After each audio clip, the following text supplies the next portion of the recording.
Go.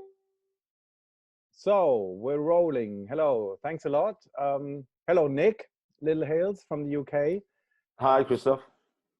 We have another sleep chat today. This is number 10, and it's a double digit now. So it's great to celebrate my 10th sleep chat with probably the most renowned and known sleep coach in Europe. Thanks for being with me and being with us. Nick Littlehales from the UK. Nick, just a quick bio on you. Nick started his career actually as a rep in international sales and for a mattress in the mattress industry. So that's where his background is actually from. And then he started to move more into the field of sleep with actually creating the first UK Sleep Council in already 1995. So that's a while ago, and I was still, I don't know what I was doing in 95, but whatever.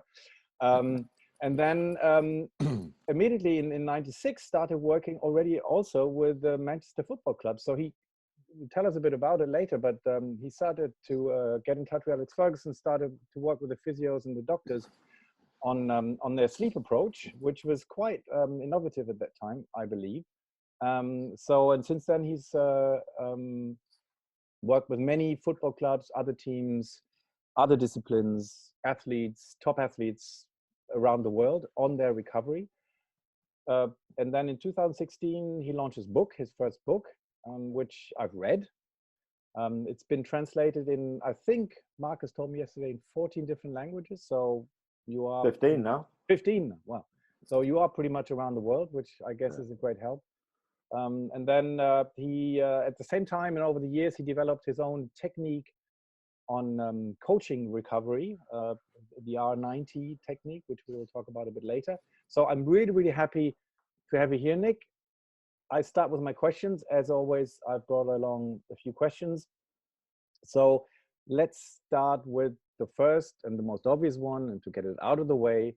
Many people ask me about whether I've heard about Ronaldo sleeping 90 minutes throughout his 24-hour cycle, day and night. We will not talk about you coaching stars all the time and stuff. We'll talk about sleep, but in general, because it's the first question I was being asked, whether I know about that, whether I've heard about it. And I said, yes, I have, but I would like to give people the information up front that you are the one who taught Ronaldo how to sleep, as they call it. So how did you start with that professional football work, and how was it working with these guys, and what did you do with Ronaldo, so people actually stop asking me this question? I can refer to YouTube. So, well, I spend most of my time trying to draw a line under that question because it was a very simple process. As you pointed out, I fell into the world of sport back in the late 90s. It just happened to be Manchester United Football Club, which was local to where my UK office was in Northwest Manchester. Yeah. So it could have been any club. It just happened to be they were a football club in sport, and that's where it started. Ronaldo pretty much started his career at Manchester United. He has a long affinity with the club. I was actually doing some work with Chelsea Football Club, and the manager and some of the staff left Chelsea Football Club and ended up at Real Madrid. And they asked me to go along to coach all the medical staff and the coaches and do a training facility assessment, which I went across and did in 2013. The first team squad were there training. That Ronaldo was one of the players. Yeah. So they were all in and around the whole place, but I didn't actually speak to them or coach them directly. I did it through the staff because there was a lot of translational issues. So, no doubt, over the period of time, Ronaldo was one of the most elite athletes on our planet. Yeah. When you ever meet any coach, they'll back that up. Yeah. So he gets very interested about a lot of things, and it's very obvious from how he communicates on social media in all sorts of ways that he's adopted and using a lot of the techniques that I will have been talking about over those years and into those staff. But I have never personally coached him. I have never gone to his bedroom and tucked him in. I have never given him any private consultation. It's just that they don't mention Piqué or Ramos or Suarez or, you know, it's only Ronaldo. Yeah, right. So I coach a lot of clubs, a lot of teams, and there's celebrity stars in there for sure. But it's only Ronaldo. So crazy. If you want to get some headlines, thinking that Cristiano Ronaldo has got a personal sleep coach called Nick is quite a fascinating subject. But it's actually, the bit about me being his personal coach is not true, but it's quite clear, you know, that he adopts a lot of the principles that I have been coaching, and he talks about it and promotes it extremely well. So I think, there's no doubt about it that he's been influenced by it, but there you go. When I talk to football clubs and the players, I always use him also as a role model in terms of professional sleep treatment, because he's so into it and he talks about it, and that's, you know, that's something that helps us. The media makes a story out of you with Ronaldo. So as I understand, the background is rather boring, but the sleep part of it and then what you actually teach him or teach the staff and then him is actually the one which is really interesting. So great to have that bridge to my first questions, as you being a sleep coach already for 20 years. So I've been doing it for like 6-7 years. So it'd be great to ask you a few questions also with your work with top athletes. So my first question is, 20 years with sleep. What fascinates you still working with the topic of sleep? I mean, many people ask me, "What, you're a sleep coach? What's that?" So, and I love it. What do you love about it? What is it? I don't know whether I love it, Christoph. I think, okay, well, you know, I wanted to be a professional athlete in my teens, you know, a footballer, anything at all. I did a little bit of golf for a period of time, but I fell into this sleeping industry, as you pointed out. And along that route, I became an international director traveling around the world. The company I worked for, I graduated through their ranks pretty quickly to international sales and marketing director. We then became a very big group in Europe called the Slumberland Sleeping Comfort Group. And I did collaborate to help set up the very first sleep council, which sort of showed you that there was no organizational body actually looking at this health pillar. I think working alongside academics, professors, doing research. I'm not academic or clinical background myself, but I've certainly been researching it and studying it and listening to how everybody talks about it. And I think the journey was that whilst the clinical side of sleep always sort of showed us how important it was, even the clinicians and the professors didn't have an approach to sleep. It's just at the end of every day, you sleep. That's it. So I would always find it fascinating. It's this importance. And they sort of, so many complex things about human recovery in this subject of sleep that you just think, wow, nutrition, exercise, eat well, exercise well, sleep well. If you're not hydrating and you're not eating and you're not doing some form of exercise, but if you're not sleeping, you don't last that long. Sure. Yeah. So it's kind of, wow. So I suppose what I was just fascinated is probably what not so much I love it. I was just fascinated by the lack of education, the constant myths and misunderstandings that I was hearing all the time. A clinical advisor would say this and somebody else would say that. So starting to research stuff, and you started to think that, hang on a minute, there's certain things which don't sort of fit into place. So I think I just thought I had my little midlife crisis and thought, I've done a lot of things and had absolutely no effect. So I think I should go and do something else. But I suppose I just fell into the world of sport by accident. And I think everything that I'd learned, everything that I experienced, you know, I loved sport as a kid. So it was kind of like, oh, if I could make those things work together, that would be a little bit more fun because they're sleepers. But back in the late 90s, it was a different world to where we are now by mile. Sure. You know, it's just a paradigm shift in everything. Sure, of course. So I think along the route, it's always been step by step, certain projects come along with key organizations or coaches or athletes. So all along, I've just been sort of dragged along, sort of keep on doing this, Nick. When every time I sort of think I should give up, you know, there's no money to be made. Everybody thinks I'm crazy. Yeah. But I think along the route, there's always been something that cropped up, and that's what kept fascinating me. And every time we did a project, something else was revealed. So the sort of technique that I umbrellaed sort of came out of working with British Cycling and Team Sky. And, you know, they start winning Tour de France's for fun, you know, 4 or 5 of them. And whereas before you couldn't even get near it. Yeah, sure. Yeah. So it was always little sort of steps. And I suppose, you know, the circumstances of this generation, finally, you know, the passion to try and change the concept of it, redefine our mindset about it. I think the key thing that's always interested me is if you've got no education in schooling, then parents don't pass anything on because they haven't been educated. That's right. So that just keeps rolling. So you hear taken for granted. It's not a performance criteria. So basically, nobody knows how to do it. Nobody knows there might be different ways of doing it. And nobody knows how to apply knowledge to how they could do it because we're not all the same.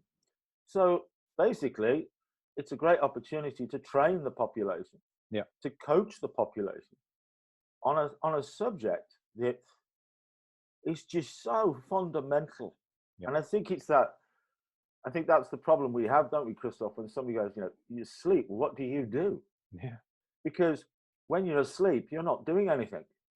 And you're not in control of it. Your brain is. So it's sort of like, this is an uncontrollable process. Unproductive. Unproductive. So how on earth do you, as a coach, impact on that? Yeah.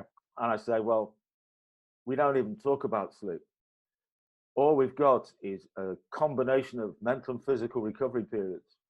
And it's everything we do while we're awake that will reveal sleeping quality going into that physical state. So we don't even, you know, I'm not even interested in what's happened while you're asleep. How much deep sleep did you get? How many hours you slept? I'm not interested in light sleep and this and everything else, because that's all out of our control. Your brain is just reacting to your 24-hour rolling process. So I think the reason why I love it now, because I don't know what we're going to reveal. Yeah, right. Because my athletes, well, not my athletes, but I mean, athletes do not want to be spending 30% of their day, you know, 8, 9 hours, 10 hours sleeping and doing nothing. Right. They want me to find a way to sleep, get your whole recovery in like 20 minutes back to back. And let's open up our life cycle, you know, twofold. Okay, cool. So it's this call is a bit of fascination with, or it's fascination with a bit of love over the years. So well, I wouldn't call it love, but as you said, it does have really fascinating sides of it. You're talking about scientists and them and not educating the people. Now we are coaches, so I always see myself between the science and the people who have no knowledge. So I've transformed science, not science, but the knowledge of it to people. But then again, I always have the difficulty of when I meet scientists, they always look at me and say, well, you're a coach. So, you know, what's your qualification and what makes you somebody telling people what to do? How do you react when you got people telling you you're just a coach and not a scientist? So why should I listen to you? What is your thinking? I have met many people, and the ones that have the most profound influence on me were not qualified to give me that advice. Right? Okay. They may have learnt it through experience. like a father or a mother or a brother or a sister. May have learned it because they've been in that as an occupation. So they're not qualified to be a director of a company. They've just put a lot of hours and experience and been successful, so they get given the title. But they didn't study it at school or university or got a degree. And I think when you wander around, there's so many people who have sort of influence, and they've been probably the most profound on my life. So I think when you talk about a coach, it's actually quite a skill set that not everybody can just adopt. Yeah. I was coaching when I was a professional golfer. I was coaching other golfers to improve their game, right? The only reason I was qualified to do that is because I knew how to play the game and how to practice the game and how to get it in the hole with less shots than anybody else. That was it. You didn't have a qualification. It was simply your natural experience and abilities. And I think that's what coaching is principally. You know, you can't just make somebody a coach. There's all sorts of aspects. So when you look at the whole bundle of experience from actually being in professional sports, being around for over 30 odd years, being involved with massive changes, technology, being a parent, having grandkids, being an international company director, managing massive groups of people, creating strategies, looking at trends in the future. You know, you put all of these things together, and it's also about your ability to engage with another individual or group.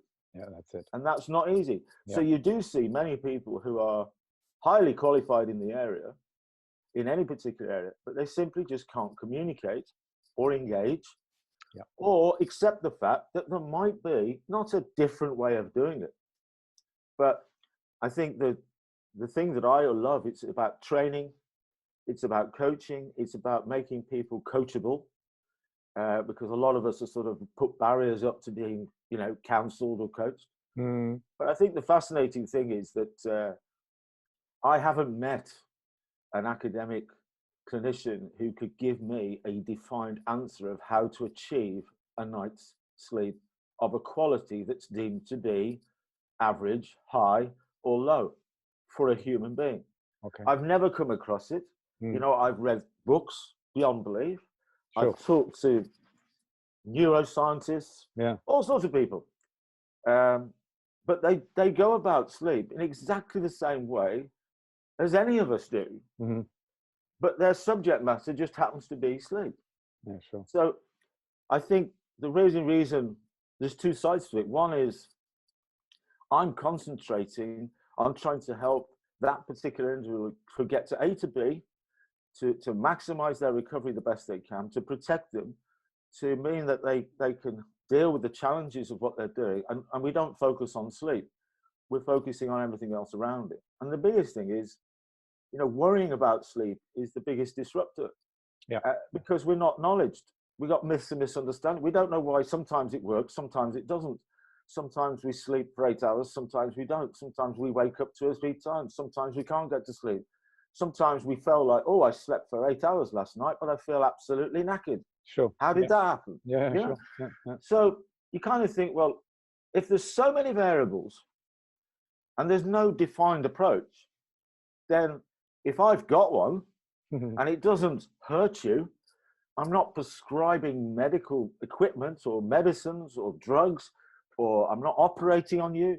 I'm simply just passing on my advice to you and helping you, you know, develop your own particular approach to this very natural recovery process. Okay. And fill in the gaps. Great. Yeah, so if I'm doing that and nobody else is, then surely everybody's benefiting. And then if we've got more people doing that, absolutely. But I don't think, maybe it's changing. You know, I see 1 or 2 experts in the field who are slightly modifying their approach to sort of realize that, you know, you've got to talk in a slightly different way. And maybe that'll change. But the other side to it, Christoph, is I have got a long list of highly academical, clinical, professional, educated coaches, sports science professionals, nutritionists, managers, doctors, medical staff, physios, chiropractors, osteopaths, players, athletes around the globe who follow the work that I do and pay me to help them. So if you don't like what I do, then you are criticizing a big chunk of some very highly qualified professional people who can choose whoever they want to get involved. Yeah. And I think there's room for everybody. Of course there is. I think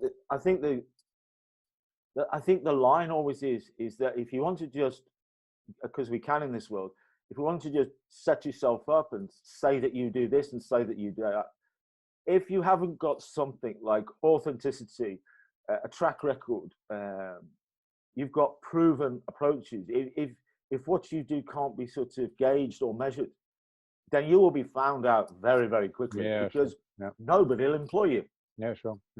Nobody will employ you. Okay, cool. Yeah, so there's a technique side of it, there's an emotional side of it, there's a skill side of it, and there's a factual side of it that you kind of play back to these people, just being like a scientist trying to use just facts to persuade people instead of coaching them into their own individual way of sleeping.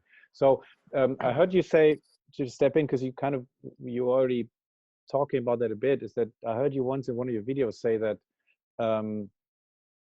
forget the word sleep and think in mental and physical recovery periods. What do you mean by that? What's your, I think that's just like a bit of the start into your own method and approach of working with sleep. What do you mean by that?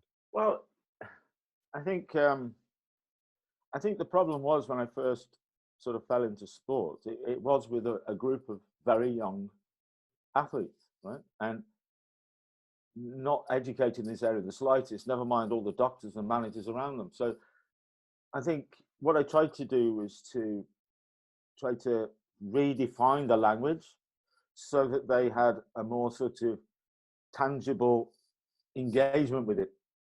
Mm-hmm. So what we all know is that when you go to sleep, it's normally in a bedroom. It's normally on a bed with a mattress and a pillow. That's where we think we sleep, right? And most of the time, it's all about, aches and pains and looking after your back and something nice and firm and orthopedic. So there's the physical aspect of when you're asleep is physical recovery, because you're not active. So you're still. But if you're not, so you're trying to rehabilitate your physical form. When you go into sleep, you're not thinking, you're not doing anything. So we pretty much realize that it's a period of time where sleep is actually rejuvenating, repairing, replenishing, shutting things down, allowing things to have a period of respite, to rebuild, reset. So rather than this sort of thing, I get up in the morning and then when there's only so many hours left, I sort of like, I'm going to go to sleep now. You sort of think of that period of, because you're doing nothing, because you're not in control of it, but it is a mental and physical recovery period. Yeah. So what you do is then when they wake up in the morning and as you go through the day, what they are thinking about is mental and physical recovery periods. Now that makes it a little bit more of an active descriptive, because sleep means doing nothing for a long period of time, whereas this is a mental and physical recovery period. So that's why I'm doing it, so I can go faster, make better decisions. So then you change the concept of it. All right. And I think, sometimes there are words that are very difficult to change somebody's perception. Yeah. And I think sleep is one of them. It's taken for granted. It's not a performance criteria, and it either works or it doesn't, and we don't know how to do it, and we don't care about it, and we still crack on with our day. Using that term is just a negative one. Yeah. So let's sort of put it in context that sleep means mental and physical recovery.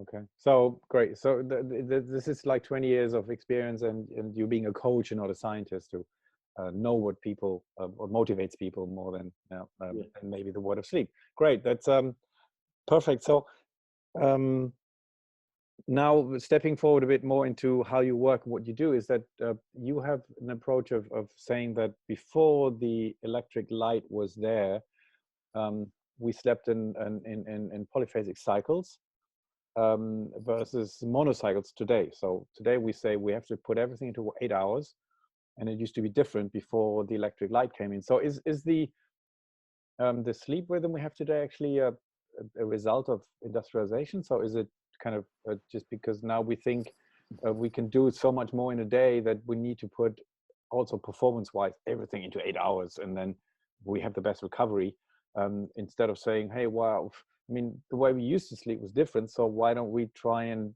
you know, do this naturally, and instead of saying, okay, there's industrialization, now we need to stick to it, you know?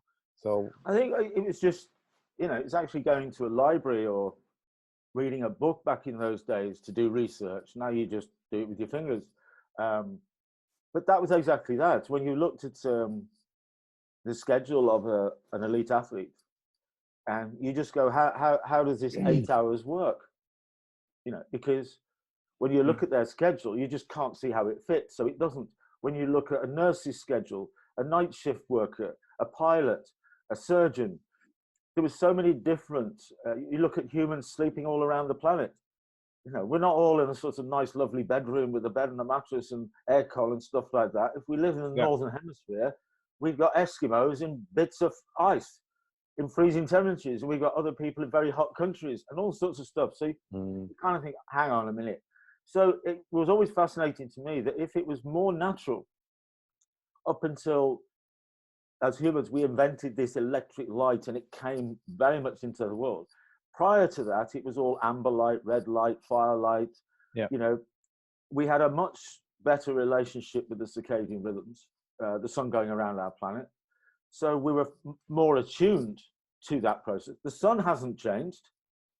The sun is completely, does not have any interest in pandemic viruses or human behavior. It just goes around the planet, right?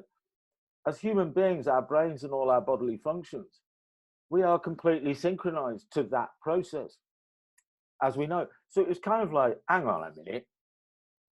If we're going to continue to increase our schedules, keep creating this 24/7 global environment, which has really been, you know, we couldn't really imagine what it was going to be like in the late 90s to where we are now. But you sort of go, well, wouldn't that be a better approach? Because actually, trying to think like to get your 8 hours in one block, to get all your sleep in one block, you don't do that anyway. So whilst your mindset is that that's what you have to do, it doesn't actually happen. So maybe if we use maybe twice a day, 3 times a day, for some sports, a multiphasic approach for a period of time, I can't see any research that says that that's bad for us. all right, okay. I can see research that says it might not be good. I can see the benefits for long blocks, but I can also see the benefits that it's about 30% of every 24 hours that as a human being, we should be in some sort of recovery. That equates to 8 hours out of 24. So is it more about 8 hours in 24 hours, or is it about just 8 hours in one block? So I think when you kind of hear research that if you don't get 8 hours in one block, solid block, and you only get 6, then basically that's fatal. You know, things are going to break down and you won't make it. But you sort of think, well, just how many of us don't actually even achieve 8 hours a day in one block without disturbances, without awakenings, with the right levels of quality, all through the stages, 7 days a week, 365 through the seasons? You know, how does a human being have the ability to be a long haul pilot? How's ability to work night shifts? How's their ability to work long periods of time inside hospitals and things like that? And I think what's being examines right now while we're speaking on this is the world, which is really fascinating, and we pay all due respect to the real negative side to this, of course.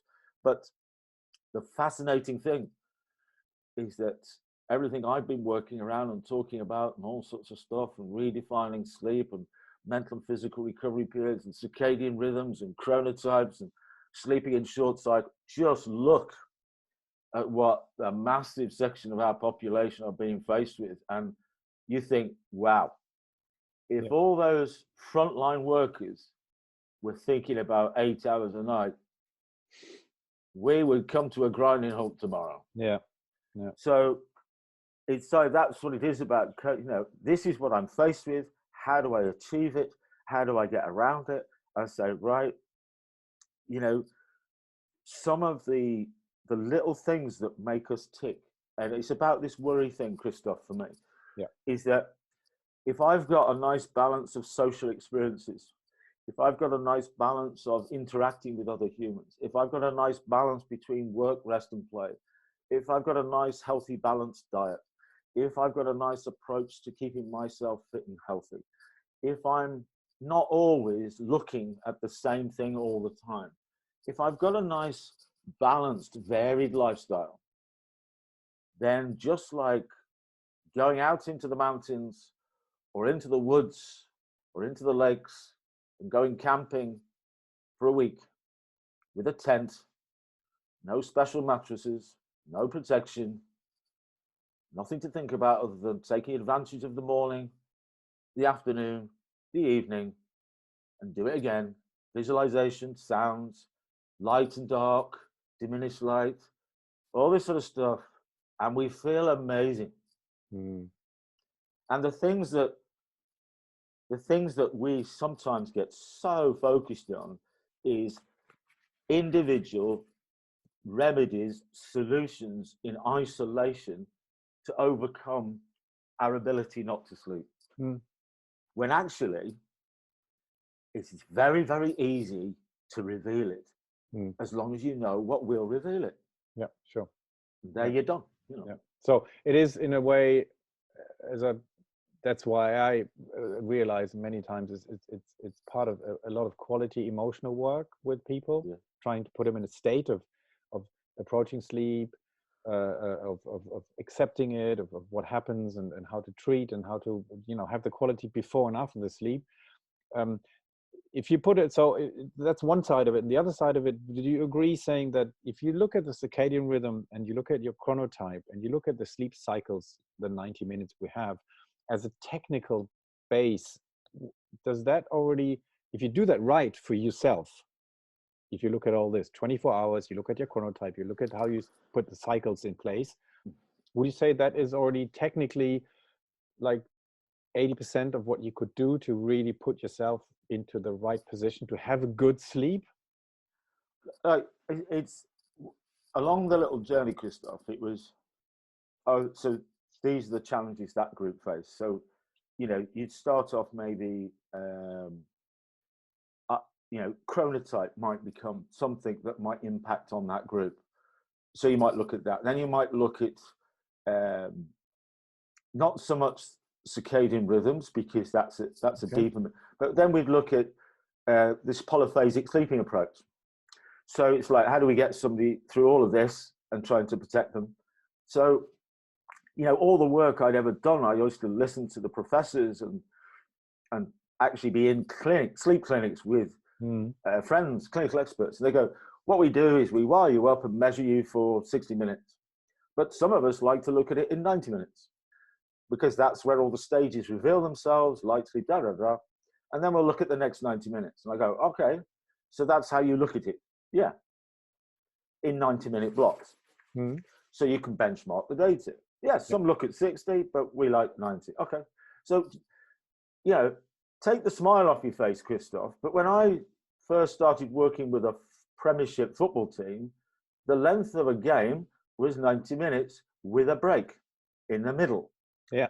So it says you can't go for a full 90 minutes. You have to stop. You have to hydrate, maybe a little bit of fuel up. You have a little bit of mental downtime, refocus, remindset, and then go again, right? Mm. So if you try to sort of say, okay, and then you sort of think, well, the circadian rhythms, the sun going around our planet, is all about rhythm, pattern, and harmony and consistency. You know, we put a clock on it.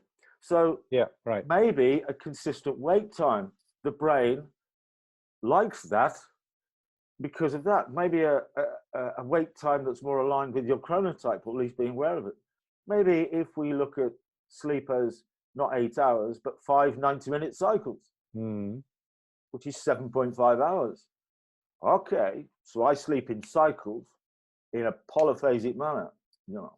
So I'm a poly 90 man, you know. Suddenly the language starts to change, and you want 5 cycles. Then you start thinking about, it's not about napping. So I think what it does, whatever period, you can't start making the period up, you know, because it is factual. It's either 60 or 90 minutes, as far as I'm aware today. Yeah. So the 90 minutes worked for me because it was the length of a football game, but it also defined the 8 hours a little bit better. Okay.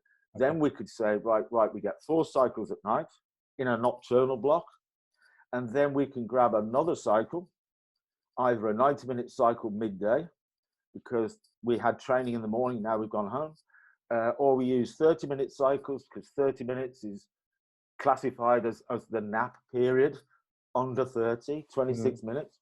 So 30 is 30% of 90. You know, 5 90s is like 30% of 24. We've got 16 timings. We've got some rhythm. We've got some pattern. We know that if we have to change things, we either get up at that time, or the cycle before it, or the cycle after. If things are going to change, we either sleep between there and, you know, that point and the consistent wake time, or only 4 cycles, or just 3 cycles. So what tended to happen is, rather than just a random approach, we would also say we try to keep the consistent wake time in place, irrespective of how much recovery we've got that day, because we're not in control of every day. But what we're able to do is to balance that with maybe a midday cycle or an early evening cycle, and try to think about how many cycles we get every 7 days. So it's almost like 5 cycles a day.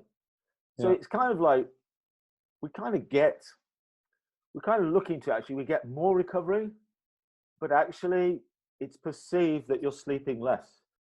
But it's kind of like, if I'm just enjoy my evenings, because I just put a 30-minute cycle in late afternoon as my part, so I can really enjoy my evenings and take the pressure off. I'm not even thinking about going to bed until 12:30 at night, because I sleep between 12:30 and 6:30, which is 4 cycles and 6 hours. It's a hell of a long time. But if I just go to sleep naturally and sleep all the way through that and wake up in the morning and I've been as refreshed as I possibly can be, and then I crack on with my day again, lots of distracted, then, you know, surely that's a better approach than waking up in the morning and then just trying to get everything crammed in until there's only so many hours left, and then you either try to force yourself or crash.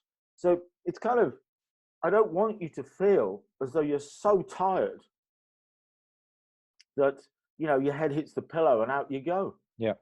What it actually should be is, it's all about rhythms, patterns, and harmonies. Your brain will put you to sleep at the right times of day if you just let it. You know, it'll put you to sleep behind the wheel of a car on an autobahn at 120 kilometers an hour. If they want to. Why did you do that? Because right time, right place, right visualization, bang, brain says go. So it's kind of, don't try and sleep. Try and have a nice relationship with your brain, natural things, rhythm and pattern and harmony. So it's not some scientific approach, Christoph. You could say you could do it with 60 minutes, I suppose. But I agree. I think what happens when you think 60 minutes, you start thinking hours. And as soon as you start thinking hours, you start thinking about 8 hours and 6 hours. And I want you to stop thinking in that way and think cycles. So 90 minutes doesn't have a relationship with hours. You don't say 1.5 hours. You just say 90 minutes. So, and I think 90 minutes is a nice period of time because it's a little bit longer. And it breaks the day up into 16 phases.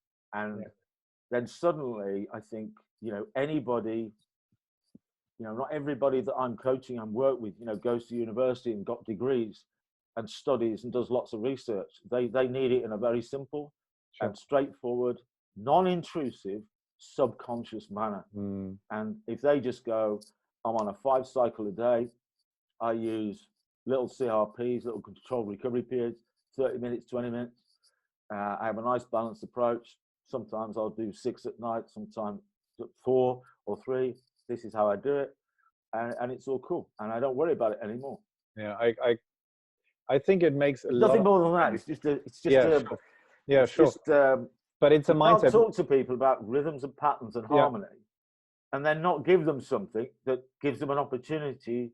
So I wake at 6:30. What do you do in the first 90 minutes? Second 90 minutes? Third 90 minutes? What time do you go to sleep? No, 12:30 into 6:30. 4 cycles. What happens if you want to go to sleep earlier? Well, it's 11 into 6:30. That's 5 cycles. What's your 3? 2 a.m. into 6:30 if I've got back from the game late. So immediately, I've now got some timings that I don't even have to think about. Because it just happens, right? Yeah, sure. Yeah, I completely agree. That rhythm, mindset rhythm. What I completely agree. Does it work? Ask Cristiano. I ask him next time I call him. The thing is, what I really like about it is in terms of it kind of makes sense to what I understand, kind of from what I know from the facts to applying it to people. And what I really like about it is that to many people I talk to and they say, I need these 8 hours. And I tell them, first I ask them why. And then I say, from how we're built and how we were grown up as humans, we don't need to sleep 8 hours in a row. We used to be somebody waking up, looking at the fire, looking at the kids. And then, as you said, there are different phases in a day. And then suddenly they completely relax about it and say, wow, it's good to know. And it takes all the pressure out of my 8 hours. And then they start to kind of look at it differently just by saying, just forget these 8 hours in a row. Not that I'm applying as consequently as use your technique, but just by pushing it and saying you don't need to really force yourself into a certain period of 8 hours, then they relax and they say, well, that seems a lot more natural to me than what people tell me, you know. The most important thing is it's not that, you know, it's my technique. I've developed and created this thing out of somewhere. It's nothing. Anybody who's in the world of sleep can't argue that these are some of the things. And if you want to, if you were educated in school, you know about these things. How the circadian rhythms, humans have chronotypes, genetic twists, our relationship with light and dark, the power of blue light in the daylight, because it's not bad for you, and all this sort of stuff. Then basically everybody would be, you know, as soon as they go through their formative growth years and their parents, everybody will be sleeping in cycles per se. So it would just be, it's just be what everybody does. So I suppose, you know, you could look at it in so many different ways, but that's it. You know, you can't sort of make it up and say, we'll do 45-minute cycles or we'll do 15-minute cycles. No. The data and the research and the background shows us that you could look at it like that or like that, but you can't make up numbers. So either 60 or 90, there ain't no other numbers, right? At this moment in time. Yeah, sure. So that's what we should all be talking about. The key thing is what do you do with them? Yeah. So it's, you know, the art, just thinking, well, I've adopted this R90 technique and I sleep in 90-minute cycles. Yeah. Well, you can't just say it. Yeah, it's actually being able to, how do you manage it and how do you do it and what do you do around it? So it's just a basis to start with. And I think, you know, it's with the generation that we have today, and as soon as we talk about something, we then turn it into a shortened version. So if it's laugh out loud, it's LOL. If it's lots of love, it's LOL. Then there's an emoji. If we've got coronavirus, it's called COVID-19. Now we've got C19. You know, all the time we're just chopping it down into text speak. So if you sort of go, you know, I'm on a 590 cycle routine with 430 CRPs. That's my mental and physical recovery plan. Yeah. Huh? What did you just say? Oh, I get 7.5 hours sleep a day, and I try and do that every day, 7 days a week. Yeah. I sleep, Yeah. changes. Sure.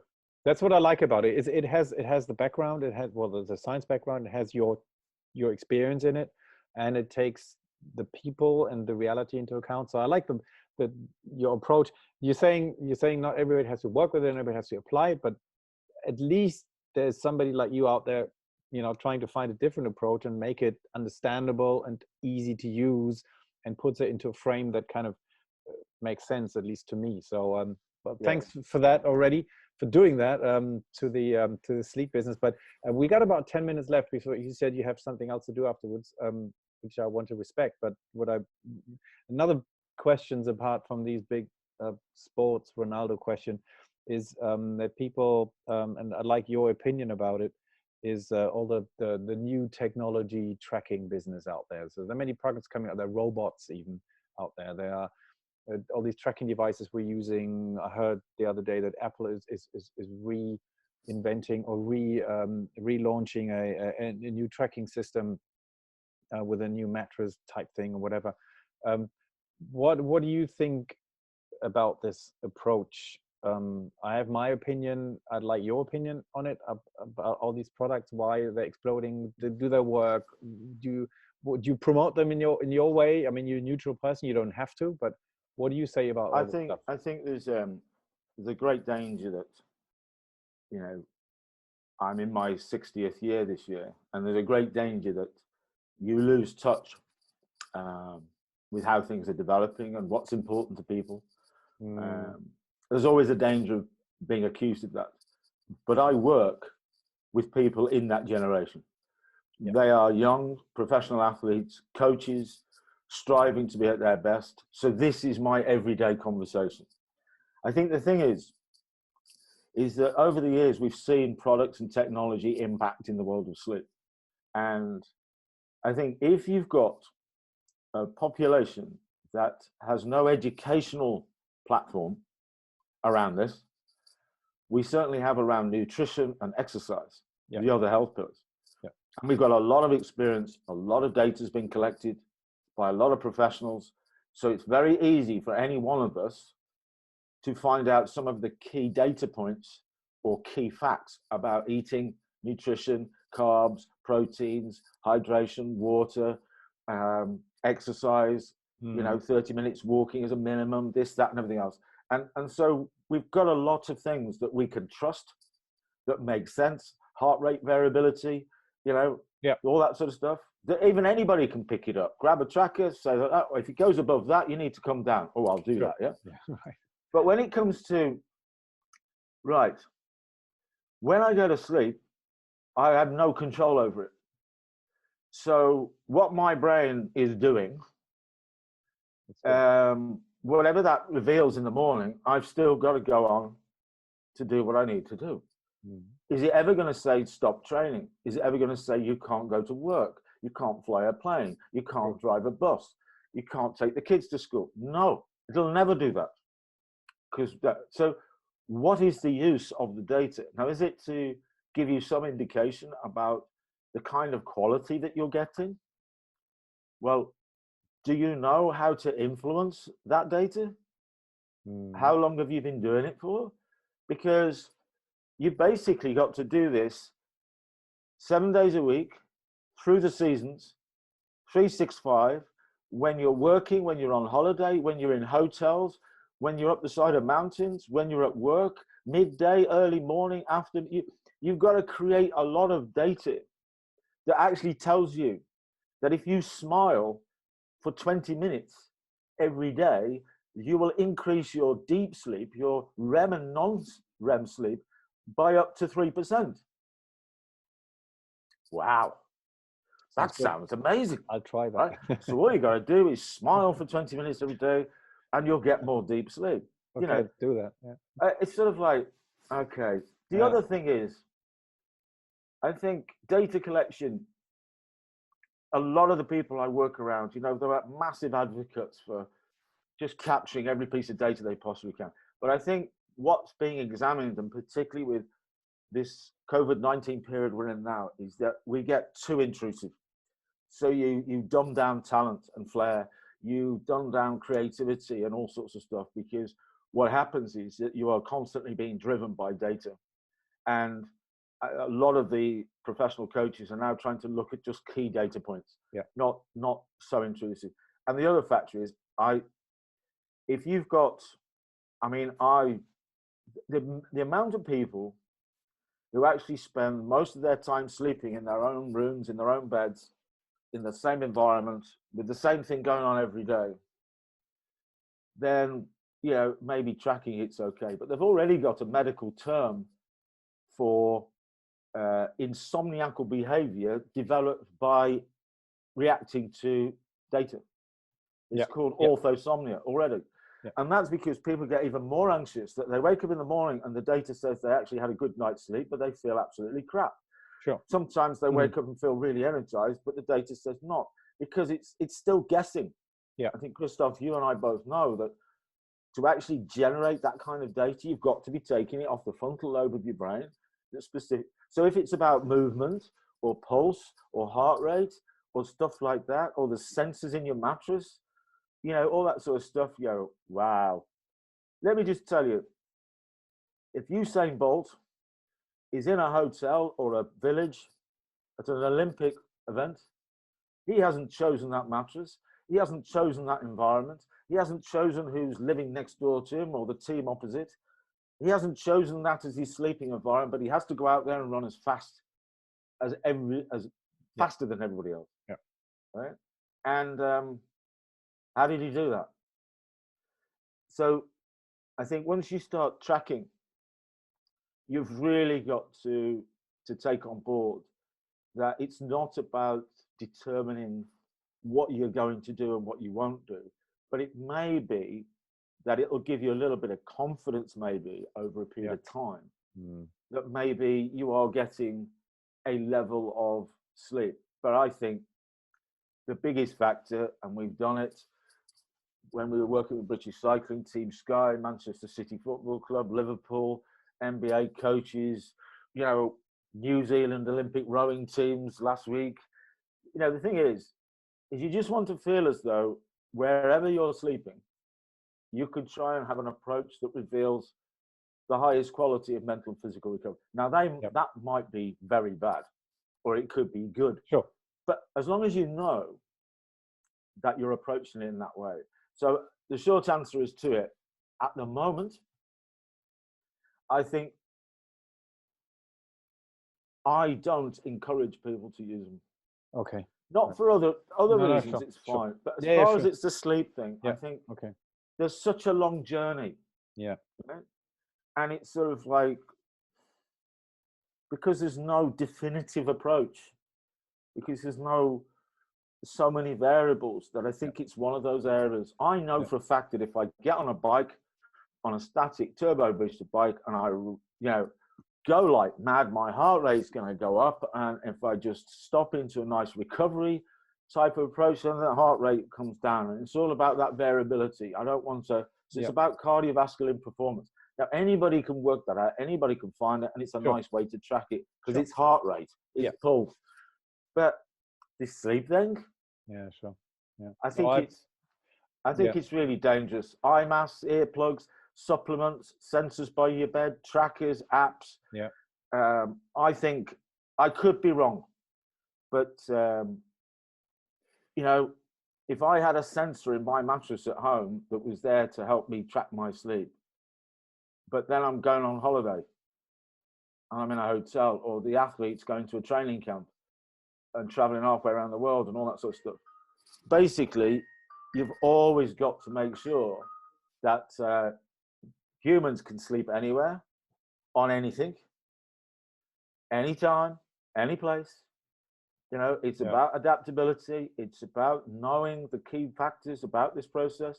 So I can sleep on a sofa, in a chair, on a plane, up the side of a mountain, in a tent, anywhere I can sleep. Okay. Well, great. I don't need all these fancy things around me to do that. Yeah.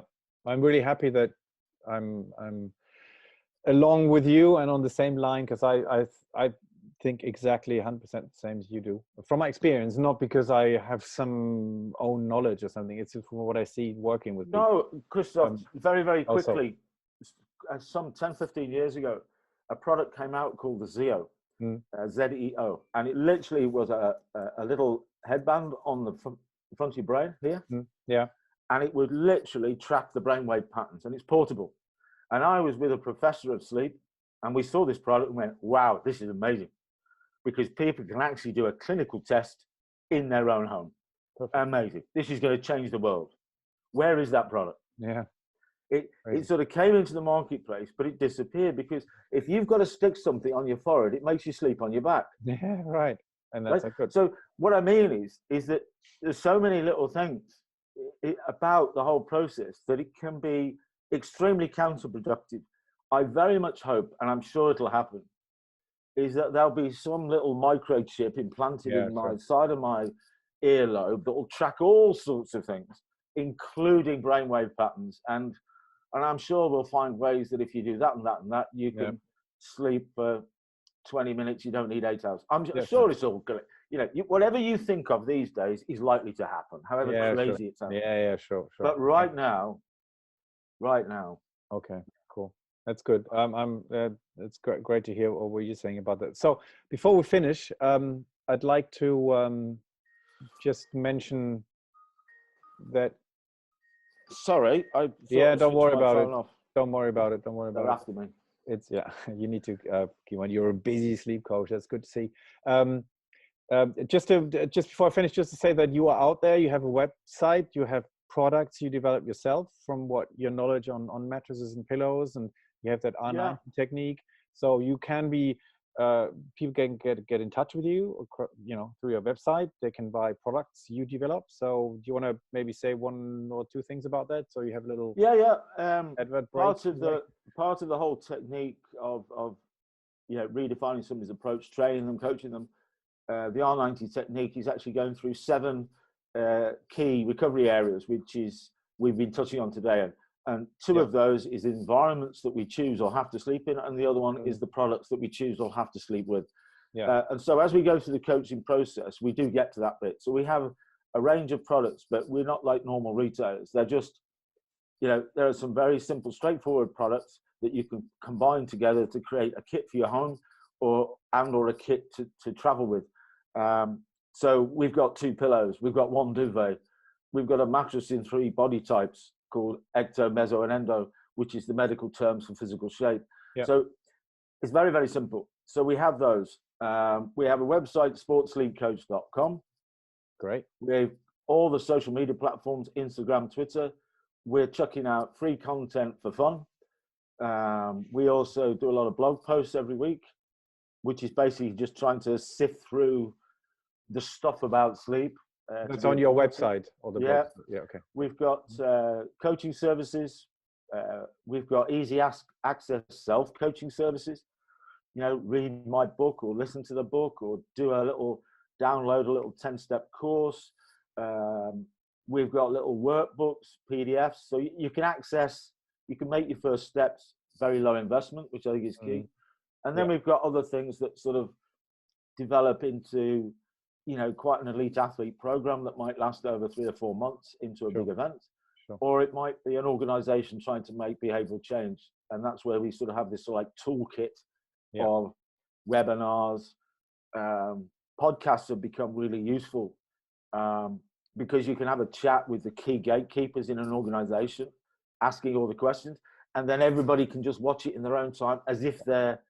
So webinars, podcasts, individual coaching and stuff like that. So, I think the big step for everybody is, you've got personal trainers, you've got life coaches, you've got all sorts of people that we're fully aware of. Yeah, sure. But sleep coaches seem to be a bit strange.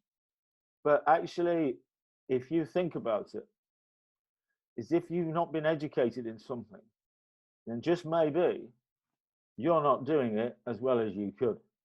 So if you just step into our world, just step into our world, however you want to do it, even with low cost investment, you may come out of this that could paradigm shift your everyday approach for the rest of your life. Now, wouldn't you want to know that now? Yeah. So I think that's what sleep coach is all about. So thanks, Nick. Let me just, it's such a perfect line at the end. Thanks for that promotion for all of us, for yourself, for me.